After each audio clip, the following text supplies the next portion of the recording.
What is up, guys, and welcome back to the Sweat It Out podcast. Today we have a very special guest, and we're definitely excited about this one. All the way in San Diego, he's a serial entrepreneur, crypto investor, and venture capitalist, and you've probably seen him on as a shark on Shark Tank. Guys, help us welcome the one and only Vinny Lingham. How's it going? Hey guys, good to be here. Thanks for having me. Pleasure to have you, man. It's we definitely been looking forward to this one, and brother, just to the way we always like to start on the pod, give us a little bit of your background of how you got to be an entrepreneurial, an investor, and getting into this crypto space that everybody loves now. Sure. So I started my career 20 years ago and starting companies back then. I started my first search marketing company in the early days of Google and search taking off. And then I moved into software as a service in about 2007. And then in 2012, I started a company called Gift, which is a mobile payments company. And then we became one of the biggest Bitcoin websites in the world and apps. And people could buy gift cards using Bitcoins. We kind of took off. We sold it to First Data, the world's largest payments company, in 2014 before they IPO'd. Stuck with them for about a year and a half afterwards, and then started Civic, which is a blockchain-based identity company. We've been building infrastructure and tech around decentralized identity, decentralized identifiers, all the kind of unsexy stuff. We've been doing all the hard work for years and trying to build that up. But we're getting there. I think we're getting to the point where we realize the importance of decentralized identity. But I stepped down from Civic as CEO last year. I'm still the chairman. We've got a great team. They're executing as per plan. And now I'm just doing a whole bunch of investing. I joined Multicoin Capital as a general partner in 2017, and helped raise capital and invest in the ecosystem. Did deals like Solana, and Multicoin's got a great portfolio of crypto investments as well. So it's just been great to be part of the ecosystem and doing a small bit here and there. Very, very much, I'd say, a very prolific angel investor. Hundreds of crypto companies in particular, but other startups as well, fintech mainly. And I guess that's it. That's like the short version. I can dig into the details there. I love that. And people know you a lot for the Shark Tank. How's that experience been in your career, and how much do you enjoy being there and listening to these startups coming up to you guys? Yeah, it's been great. I mean, so I'm on the Shark Tank South African series. So people in South Africa know me as the Shark Tank guy. People in the US, not really. I mean, you may see the profile, but you wouldn't already see me on TV. It hasn't been syndicated this side of the world yet. But it's fine. When I go back to South Africa, I try to help. It's less technically sophisticated as a country than the US, obviously, especially California. But there's some good tech opportunities there. Most of my investing on Shark Tank happens non-tech, which isn't always a good thing because I don't really know much about non-tech stuff. But invest in some cool stuff like an online florist, etc. In South Africa, and I have a venture capital firm in South Africa, which Utah Partners, which invests in South Africa. And we do a ton of non-internet investments, more logistics focused there as well. But it's kind of a broad spectrum of things. And I think the Shark Tank experience is really cool because you get to meet a lot of interesting startups and entrepreneurs. And it's more the experience of being on set like 8 to 12 hours a day, just listening to pitches. I mean, when you watch Shark Tank and you see a 15-minute pitch, that was an hour and a half probably, which got edited down into 15 minutes. So, it's a lot more complicated than people think on the back end. Do you have to buy the company, invest in the companies that you select within the Shark Tank? Is that mandatory or no? No, you do due diligence, and if they fail diligence, you cancel the deal. Okay, that's good. I'd say about 40 to 50% of the deals go through. Because what happens is the entrepreneurs come in and say, "Oh, we're making $2 million this year in revenue," and you go there and you're like, "No, you made one." Well, we had one good month, and you multiplied 150 by 12, you get closer to 2. I'm like, no. And then the valuations are, and then things fall apart. Or like, "Oh, we actually don't own the IP here. It's kind of licensed by somebody else." And now you're like, "No, we can't do that either." So there's a lot of unsophisticated entrepreneurs out there. And when you put them into like the tank, you know, you don't really have time to go through all the details. And then when you dig in afterwards, you find out, and you have to like, so I'd say, you know, a fair portion of the deals go through, but I'd say probably more than half don't. So Vinny, I got to ask you, being a shark on the Shark Tank, you know, and even an investor outside of there, what do you look for in businesses to be a credible business to invest in? Like, what are your criteria that you would say this, and this? Those are very good green flags for me to invest in this business. I know we start with, you know, the people, like the entrepreneur. I think they're smart and savvy, understand their business. And then I go on to, well, what's the market opportunity? So if you come to me and you say, hey, I'm going to sell ink cartridges, I'm like, that's just so done. You know, it's not interesting as an angel investor. Yeah, you might build a nice ink cartridge business, but it's a very commoditized business. It's like, you know, cutthroat margins. Like, I don't like those businesses. I like businesses where, hey, we're building this new thing. No one's ever seen this before. We know how to do it. This is the market opportunity. This is how big it could get. And, you know, so I do a lot of frontier tech investments, which is basically things which aren't really mainstream yet and may never become mainstream, like metaverse and Web3 and, you know, all the buzzwords which are kind of emerging, but no one's really using this stuff at scale. And that's just something that interests me. You know, I like getting ahead of where the market's going, and I don't mind being wrong, because when I'm right, the payoff covers all the wrongs. And do you have, so you were speaking about decentralized identity. Are you creating something within the metaverse to help people create their identity and solidify it? Well, so Civic has a nonprofit sort of partner we created called identity.com. And we've been working very hard on W3C standards around decentralized identifiers, DIDs, and just the whole ecosystem around, you know, verifiable credentials, self-sovereign identity, you know, and how it plays in. So I think Civic is definitely working on applications and tools that people can use. We have the Civic Pass, which you can use for, you know, permission dexes, etc. The space is very new and early, but a lot of the hard work around the protocol and around the standards for the industry have been working on for 6-7 years now. And I think we're getting to the point now in the next 12 to 18 months, we're going to see digital identity really take off because, as you can tell, there's a huge need for it. You know, the Russian-Ukraine war is a good example. It's, you know, this is bringing digital identity to the forefront. Where do you really see this space evolving and disrupting with? Like, where do you see it, let's say 5, 10, 15 years from now? Crypto or identity or? Yeah, I would say the whole crypto space, the blockchain. Yeah, the blockchain space. You know, if you take the view that in history, there's always, whenever a new industry merges, there's tons of players and then it always consolidates to a few big players.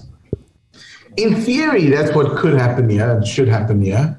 But the difference is you can't like M&A tokens. So you can't merge those entities. So you have all these like disparate ecosystems running. And what we've seen historically is a lot of these things just don't die. Like you've still got these old coins from, you know, 2014 and 2017 that's still around, but there's no teams working on it and they still trade. And it's kind of like, what do you do? And then you see the winners kind of copy each other, fork the code, you know, like it's a weird environment because everything's open source and there's no real, there is IP, but it's easily copyable in the space. So I don't know the answer. I don't know how this plays out. I do think there are some services that are just hard to copy. You know, how are you going to fork helium, for example? You can't because they got 500,000 hotspots out there. You can't fork it. How do you fork Solana? You know, how do you fork? You know, Filecoin's another one. Like they get 15 exabytes of data storage capacity on the network. How do you fork that? So I think we're probably going to rationalize the ecosystem around a few large at-scale services, and then there'll be tons of like mini contenders trying to become a large-scale service, and some will make it, some won't. But my strategy is to try and pick winners in categories and back them all the way until they emerge as a category winner. Because I don't see a world where you have 50 different GPU rendering farms like render network. You're going to have one, maybe two, and maybe the big guys get into this and start trying to figure out how to do it, and that's going to take them forever. So I think that I like the notion that investing in crypto, you're looking to find monopolies in crypto, as weird as that sounds. But these monopolies will throw off massive profits in the long term, like every other industry we've seen.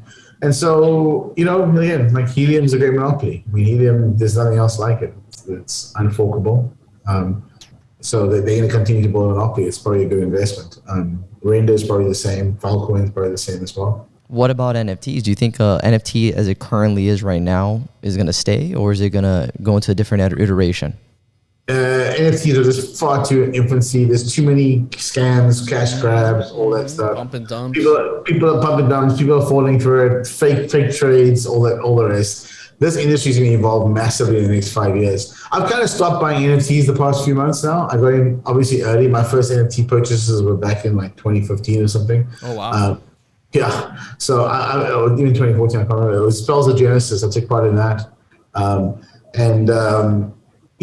Got some CryptoKitties in 2017, but it's changed a lot already. I've got 2 NFT projects I'm working with right now. I'm investing in a bunch of NFT companies. I think it's going to evolve and change. I don't think anyone can predict, like with any level of certainty, what's going to happen. What would you like to see change? Like, what would you like to see change, and what would you like to see happen off of NFTs? I'd like to see some sort of, so there's a couple of things. Like from the business model side, I think NFTs become the future of software licensing. So instead of having a software license, you buy an NFT, and that gives you access to all the features and whatever else and the services. And when you're done using it, you can sell it to someone else. And maybe there's a marketplace, or maybe software companies create special license editions where your super users can have access to all the features, and those things trade, and they get a cut every time it resells, and it's only a certain number available. So like digital scarcity gets created again with NFTs.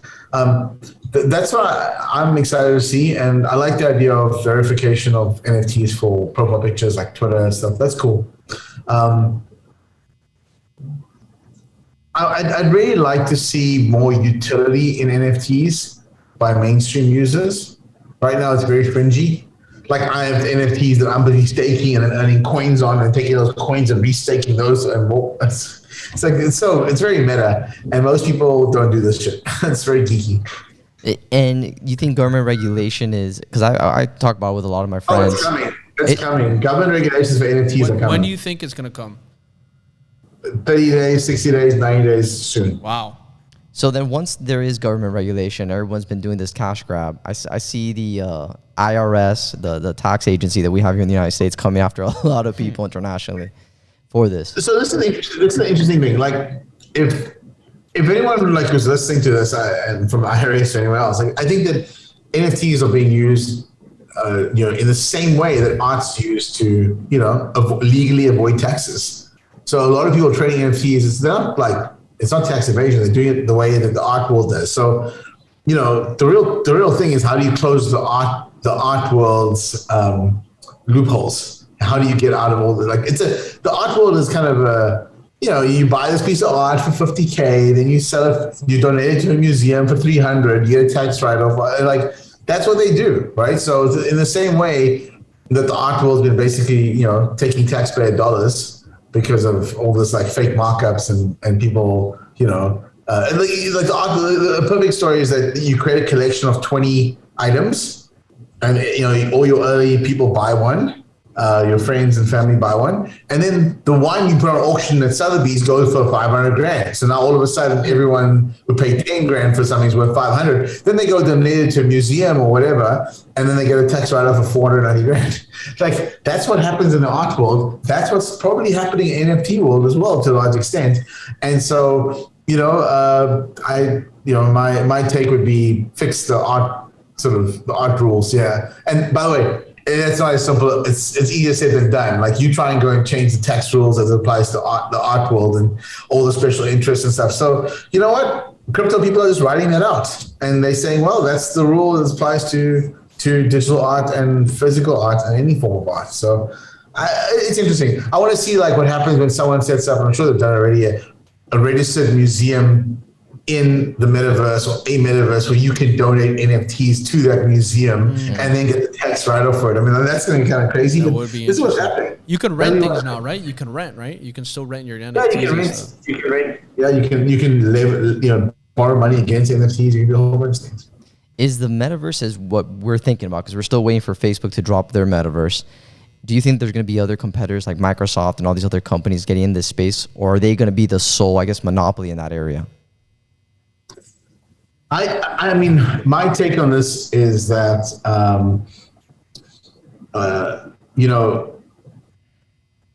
Facebook has made the bold move to rename as Meta and rebrand as Meta. I don't think they rebrand back to Facebook. No. And they got the most data too. Yeah. They exactly, and they know what's happening with their users. They've sold so many Oculus Rifts. They know how many users are using, what the usage is, etc. I think they're going to build out their own metaverse. I think Microsoft will as well. But the metaverse isn't one company; it's the environment. So, like, think of it like they have a verse, okay, a digital verse, and so at Microsoft, the metaverse is all of these things together, is working interoperably. And if they want to create walled garden, which is exactly what they will be doing in Facebook, there may be more value in being out of the Facebook metaverse because there's more value attributed to your assets in an open environment. So I think that they probably will move to some level of openness at some point, but I think initially it's going to be very close. Makes sense. Yeah, makes sense. And do you feel that the metaverse is going to have a bigger play later on down the road than crypto and NFTs, or do you not feel that way? No, I think the metaverse is going to be the biggest play. I think it's just we're basically 5 to 10 years and one pandemic worse than the COVID-19 from all of us being stuck in the metaverse. True. Because when that happens, when we have another major pandemic worldwide and we're in lockdown, like anyone who thinks it won't happen again is losing. Is like, you can be right, but you're probably wrong. And the reason is COVID-19 wasn't that dangerous, okay, to the general population. So it affected old people and conditions and stuff. Imagine you get a virus that's floating around where anyone, kids, adults, whoever can be infected by it with or without masks. So it was just like, Omicron or Delta and penetrates masks and gets through.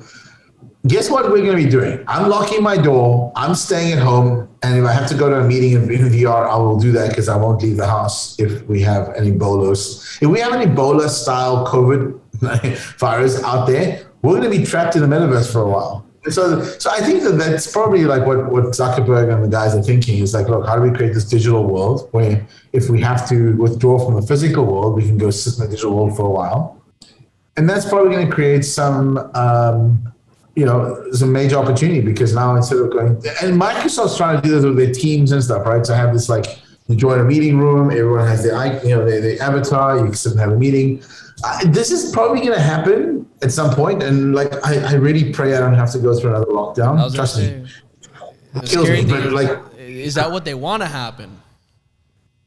That's the question. Well, that's the thing. Like, I don't think Facebook wants it, or anyone at Facebook wants it to happen. But I think everyone recognizes that it could happen, and even if it doesn't happen, the world's already changed. People travel less. People don't want to travel as much. If you can go to a VR meeting in Facebook, in Horizons and Facebook, and meet with a whole bunch of people from around the world in a virtual meeting room, I would rather do that than jump on a plane, travel 12 hours to go to some location that everyone can meet in, especially now with the prospect of war in Europe. Like going through Europe is, I don't want to fly in a passenger jet over Ukraine, going anywhere. I mean, Russia's already shot down one passenger plane in the past decade, by mistake. Like it can happen again. Like this is not the time to be traveling. And do you think that this war, if other nations do get dragged into this, you think there's going to be, it's going to be just an isolated situation right now with Ukraine and Russia, or do you think this could possibly roll into something bigger and affect, the crypto markets and all that? Because I'm seeing a lot of people going into Bitcoin as like a hedge against inflation. So what's your idea or your opinion on that? I think crypto is in for a bull run this year as a result of the war, partly. I think that the war is not going to end anytime soon. I think Putin's going to go until he's totally demolished Ukraine, keep going. I think the only option really in this war is, either Ukraine wins and successfully defends their borders, which I don't think they can. I think Russia's overrun the place. Or the people of Russia become so isolated and cut off from the international community that they overthrow Putin and that they take control of the Kremlin and install new leadership. That's the only two outcomes. Anything other than that is going to be disastrous. If we have a situation where Putin says, okay, well, now we've got Ukraine, we're going to expand past that into a different border, we're going to go after, another country. This is the concern. People from Eastern Europe are all worried that Putin's coming for them.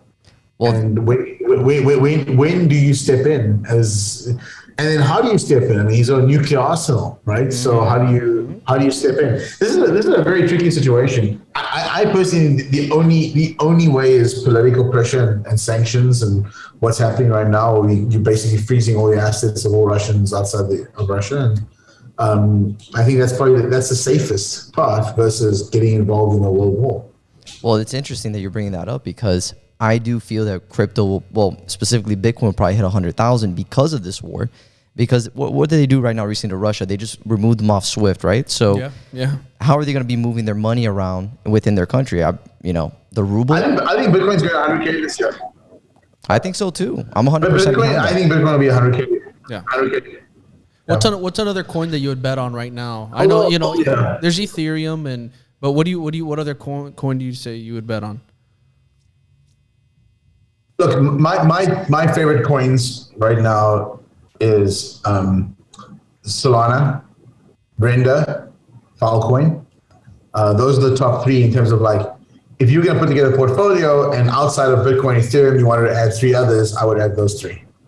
Can you give me the specific reasons? It's long term. It's long term.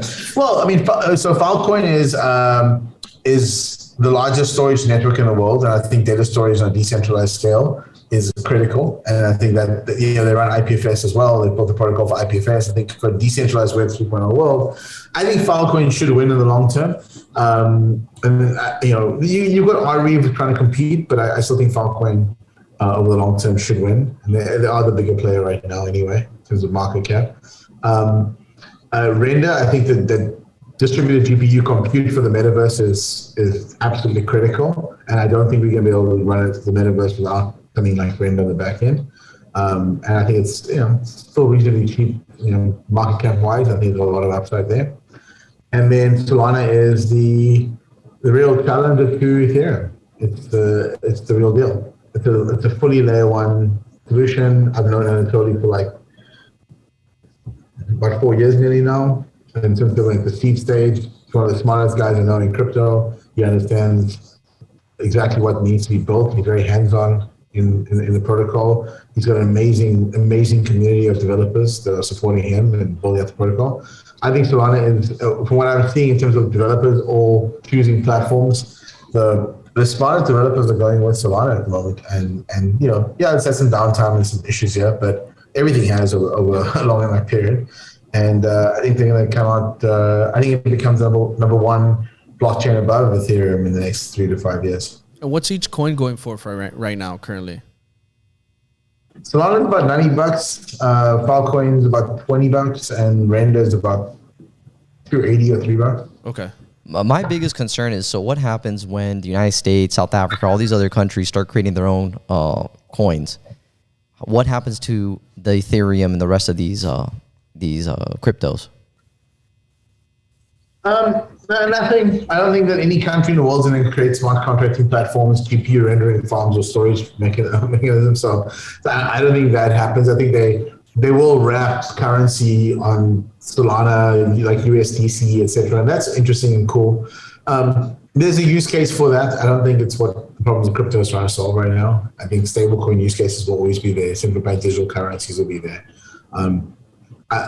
It's far more interesting to be focusing on what interesting things you can build on blockchain technology rather than trying to replace government money. We have Bitcoin for that if it goes that direction. I just don't think it's...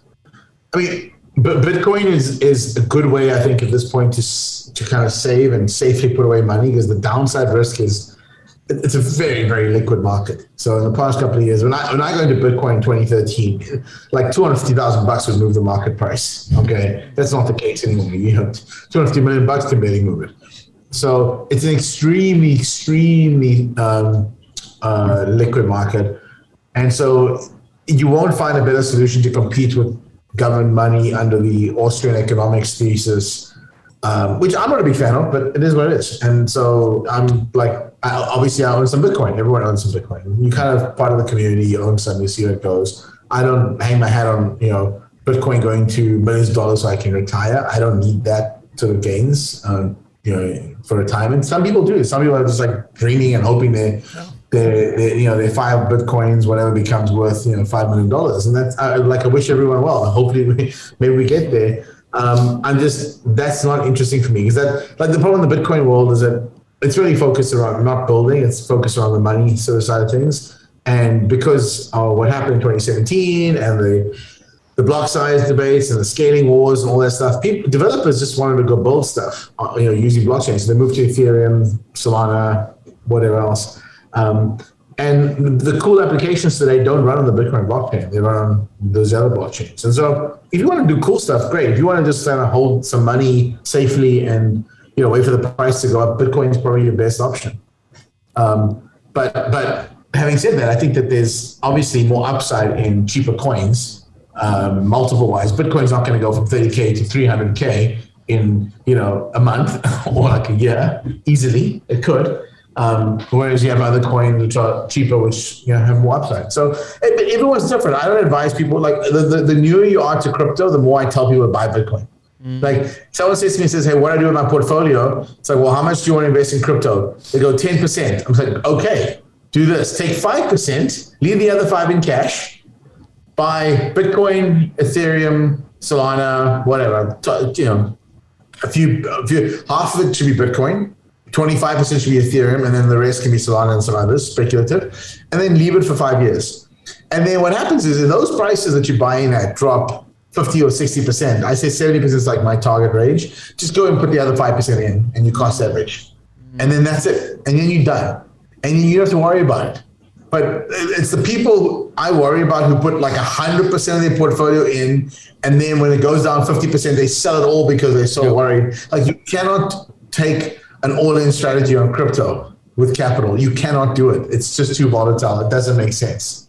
Vinny, do you recommend business owners in any industry to start already adopting, and obviously there's some already, but do you encourage more to start adopting coins as part of receiving payment for their services or products? Do you recommend that already for any business? I will not be giving financial advice on this, or any of my things. Just like, this is my opinions, this is not advice.